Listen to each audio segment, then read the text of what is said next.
नमस्कार दोस्तों, मैं सुधीर चौधरी इंस्पायर इंडिया पर स्वागत करता हूं। संसद में ऑनलाइन गेमिंग बिल पास होने के बाद गेमिंग इंडस्ट्री में मानो भूचाल आ गया है। एक तरफ Dream Eleven, My Eleven, Circle, WinZO, Mobile Premier League MPL, Zupee जैसी बड़ी कंपनियों ने अपने प्लेटफॉर्म पर कैश बेस्ड गेमिंग को बंद कर दिया है। भारत में सस्ते इंटरनेट और किफ़ायती स्मार्टफोन के बदौलत भारत ने न सिर्फ डिजिटल इंडिया तक का सफ़र तय किया, बल्कि इसके साथ साथ ऑनलाइन रियल मनी गेमिंग और बेटिंग जैसी इंडस्ट्री भी फलने फूलने लगी। हालांकि ऐसा नहीं है कि भारत में खेल में पैसा लगाने की शुरुआत इस तरह के खेलों से शुरू हुई।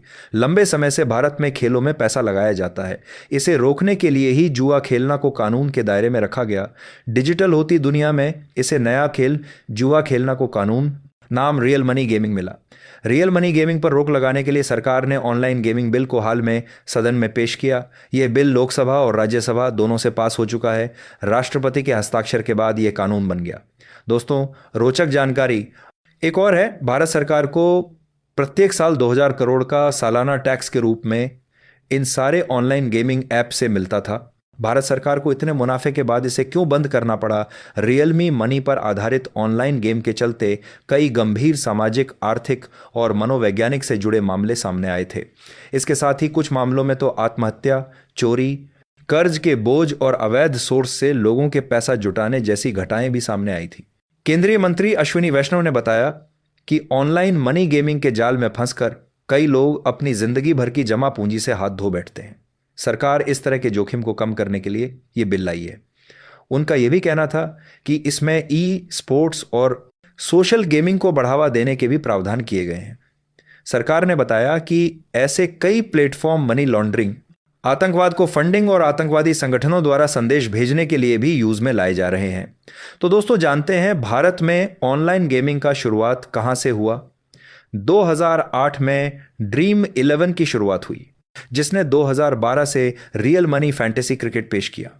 इस गेम के विनर से ऐसी माउथ पब्लिसिटी मिली कि देश में लगभग हर तीसरे क्रिकेट फैन के फोन में यह ऐप या ऐसी ही दूसरी ऐप मिल जाएगी। कोविड-19 के चलते लगे लॉकडाउन में लाखों यूजर्स ने मनोरंजन के लिए इस तरह के गेमिंग प्लेटफॉर्म का रुख किया। वहीं इस बीच इस तरह के गेमिंग प्लेटफॉर्म को घरेलू को दोनों के लिए साम से महराज निवेशकों के साथ साथ जमकर एफडीआई भी मिले। अकेले 2018 से 21 के बीच में ऑनलाइन गेमिंग को $700 मिलियन से ज्यादा का विदेशी निवेश मिला और ड्रीम 11, एमपीएल, गेमनेबल 24/7 जैसे स्टार्टअप देखते देखते यूनिकॉर्न बन गए।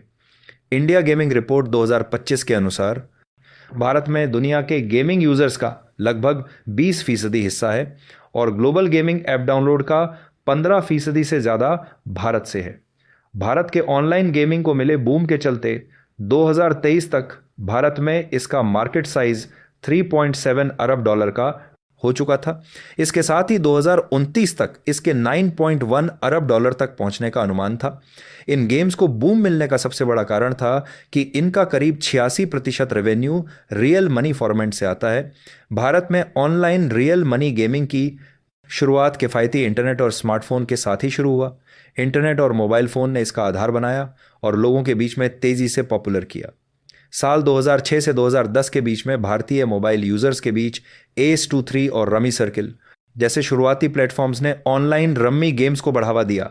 ऑनलाइन रियल मनी गेमिंग पर लगाम लगाने और ई स्पोर्ट्स को बढ़ावा देने के लिए सरकार ने promotion regulation of online gaming bill 2025 संसद में पेश किया। ये बिल दोनों सदनों से पास हो चुका और साथ में राष्ट्रपति का मंजूरी भी मिल चुका है। तो दोस्तों, आप लोग भी अगर ऑनलाइन गेमिंग खेलते हो तो आपको ये चीज़ पता होना चाहिए इस बिल का प्रावधान क्या क्या है, क्या सज़ा कर रहे हैं। ये बिल मिल सकती है। इस बिल ने रियल मनी आधारित गेमिंग प्लेटफॉर्म, चाहे वो गेम ऑफ स्किल हो या वो गेम ऑफ चांस हो, दोनों पर बैन लगाने की बात कही गई है। इसके साथ ही बैंक और पेमेंट गेटवे को रियल मनी गेम से जुड़े ट्रांजैक्शन प्रोसेस ब्लॉक करने को कहा गया है।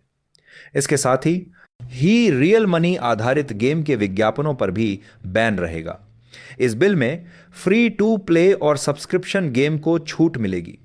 नियमों का उल्लंघन करने पर 3 साल की जेल और जुर्माने का प्रावधान है। इस बिल के पास होने के बाद क्रिएटिव इकोनॉमी को बूस्ट मिलेगा।